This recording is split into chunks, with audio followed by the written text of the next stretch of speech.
In just 2 days, the man facing murder charges in a decades-old cold case will be back in court. Investigators announced last month Fred Kane is accused of kidnapping and murdering 6-year-old Jeremy Stoner of Vallejo back in 1987. But as we're learning, it is bittersweet news for the family of the man who was wrongfully accused of the crime. CBS 13's Ashley Sharp's been working this story. She's here on set with the story you'll see only on CBS 13. Hey guys, yeah, this is just a sad one. Each development just continues to show how impactful this story is. Shawn Melton's family spoke with me in their first TV interview tonight. Shawn went to jail and trial twice for a crime that he never committed. The DNA evidence that led police all of these years later to arrest Fred Kane also exonerated Shawn, though he would die before he would ever see his name cleared. He was an outsider. He pretty much had to be. Nobody wanted to be around him, because he was different. Chris Melton showed me photos of his older brother, Shawn, bullied as a child, a loner, but Shawn Melton was a dreamer. He always wanted to be a bigger person than what he was, and he always tried to help people. As an adult, Shawn felt his calling was in law enforcement. He was set on becoming a private investigator, offering his help when 6-year-old Jeremy Stoner of Vallejo vanished and was found murdered. Police thought Shawn knew too much. Even though they had other evidence at the time, all that got brushed aside. They focused on him.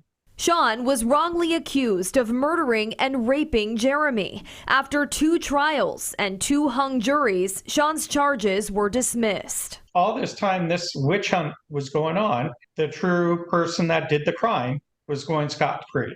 Shawn never lived to see the day that his name would be cleared. It followed him to the grave.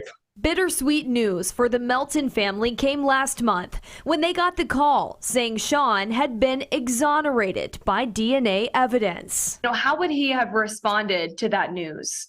Oh, he would have been jumping for joy on that.